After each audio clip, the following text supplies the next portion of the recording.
Ukraine is blinding Russia in the sky. The A-50 aircraft is surprisingly effective. According to Army recognition, it can fly and track air activity in any weather and across all latitudes.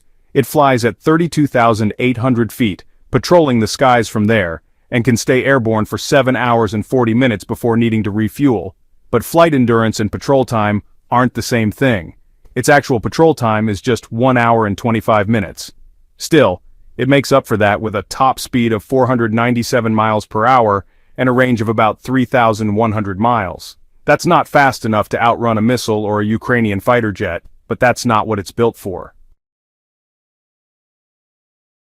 The A-50 is designed to stay out of harm's way while using its radar to give Russia deep insights into what's happening in the airspace. Military estimates say this sophisticated radar is part of an early warning and control system that includes several key components. On board there's a digital computer, a data collection and display system, and encrypted comms gear to securely share what it sees with other units. It also has a self-defense system, a set of friendly interceptor missiles it can deploy if threatened. These missiles act as decoys while the A-50 tries to get out of danger.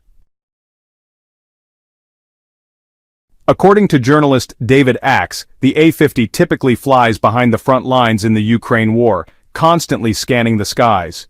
Russia keeps it as far from danger as possible, using it to track Ukrainian aircraft or missiles that might break through the front. Think of it like a flying radar shield. If a threat makes it past, the A-50 might not stop it, but it will help alert Russian forces so they can prepare.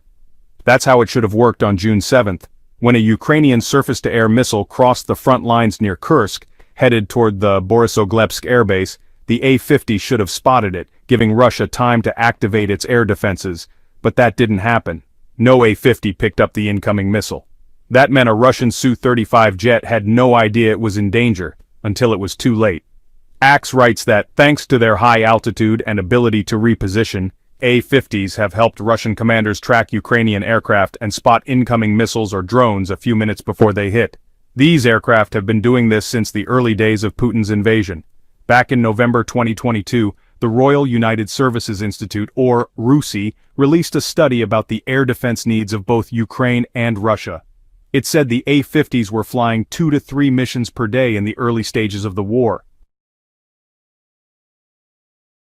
But even then, the A-50s were showing their limitations.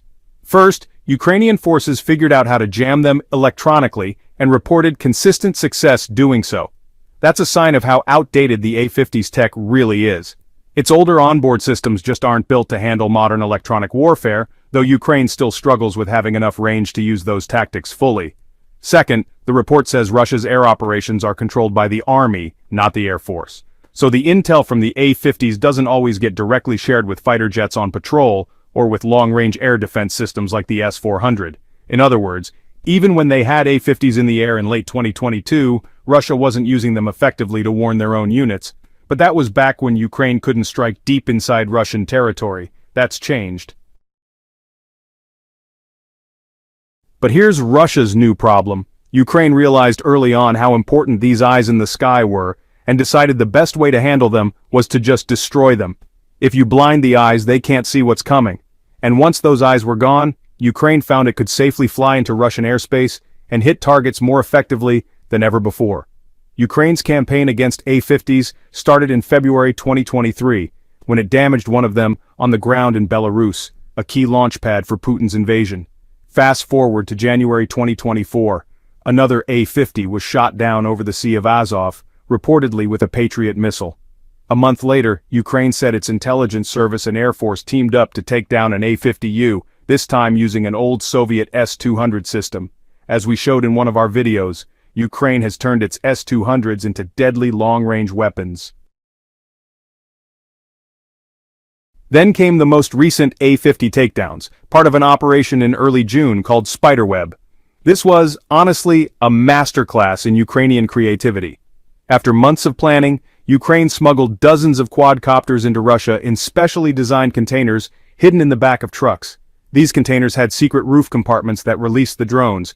According to the War Zone on June 2nd, the trucks were stored in warehouses near major Russian air bases.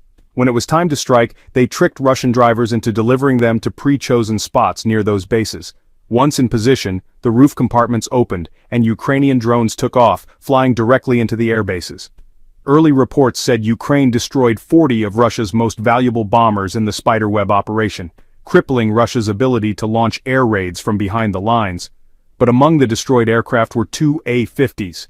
Both had their radar systems taken out by Ukrainian drones. And just like with the Su-35 hit days later, headlines focused on the loss of strike aircraft. But in the long run, taking out two more A-50s may have been Ukraine's biggest win in that operation. It removed two more of Russia's eyes in the sky, maybe for good, making it even harder for Russia to spot incoming Ukrainian attacks. This has become a serious headache for Putin. A-50s are running out. According to the Kyiv Independent, each one costs around $350 million. Ukraine's intel chief Kirilo Budanov said that after the February 2024 shootdown over the Azov Sea, Russia had only 6 A-50s left. If you count the two A-50s destroyed in the Spiderweb operation, that would leave Russia with just 4.